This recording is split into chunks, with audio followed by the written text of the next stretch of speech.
y'all, kid Jerome here. I'm working my way through 1001 albums you must hear before you die, and the 26th one is I Am a Bird Now. I Am a Bird Now is the second album released by New York City art pop band Antony and the Johnsons in February of 2005. I Am a Bird Now is a deeply emotional, lyrical, and heavy album detailing singer Antony's journey as a trans woman, her journey for acceptance. There's recurring themes of isolation, of cope, of just wanting to be seen, and it's very emotional stuff. It really strikes you to the core, this struggle with the human experience, hearing someone express themselves so honestly, say such heartbreaking, sad, terrible things with such conviction. It can really just shake you. It's powerful stuff. It's emotional. It's necessary. It's important for people in these positions to tell these stories because you never really know who can relate. The first thing that really sticks out to you is Antony's vocal delivery. It's very unique, very virtuosic. She has this signature sort of vibrato delivery that's always on. This technique is certainly impressive. I mean, not many vocalists are even capable of singing in this way, but the overuse of vibrato sort of leads to fatigue. I sort of got used to it very quickly. It lost its edge very early in the album. If it was used sparingly, like it typically is, then it would have been great punctuation for certain passages. I would have really stuck out more. It would have really driven the point home, but this always on, always vibrato technique, it's has a very short time span. Some of the instrumentals are very simple, very underpronounced, but intentionally so.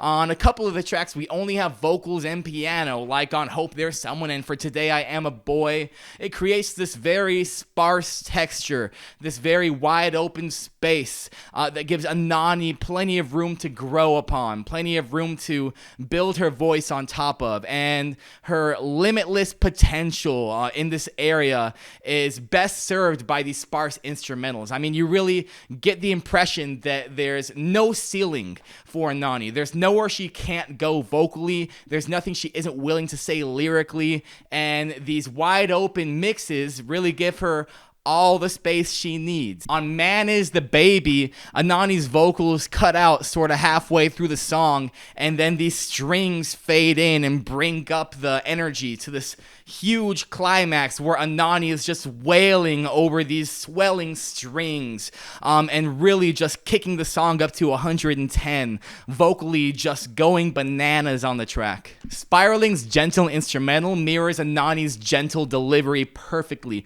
There's moments on the song where the piano trills along with her voice, where she's singing the same notes that are being played. The relationship between the instrumental and the vocals is very closely knit on this song. Just like on Man Is the Baby, we have these strings that come in and really widen the texture. They start swelling and bringing the song to this big cathartic moment, and Antony comes in and does the exact same thing, just swelling and growing with the track until it feels like it's about to burst, and then it grows even more. It's incredible what Antony's able to do with these moments, what she's able to do when a track is begging for her to deliver. While these simple instrumentals can absolutely be effective, sometimes they backfire. It feels like if the listener doesn't develop an emotional connection to the vocals or the lyrics or the concept, that there's little else for them to grasp onto. When it's just like pianos and vocals, if you're not into the vocals, then the pianos better be damn impressive. And when they're sparse and jittery and spaced out like this, I fail to be impressed. So it's kind of putting a lot on Antony's delivery, kind of expecting her to make up for a lot of slack here. And I feel like when I don't connect to Antony, I don't connect to the song at all. Structurally, the songs remain more or less the same. The intros tend to be very abrupt. Hope There's Someone feels like it's just missing the intro entirely, like it starts in the middle of some unknown song. And You Are My Sister feels like it starts in the middle of a thought. Antony almost interrupts the song while it's starting.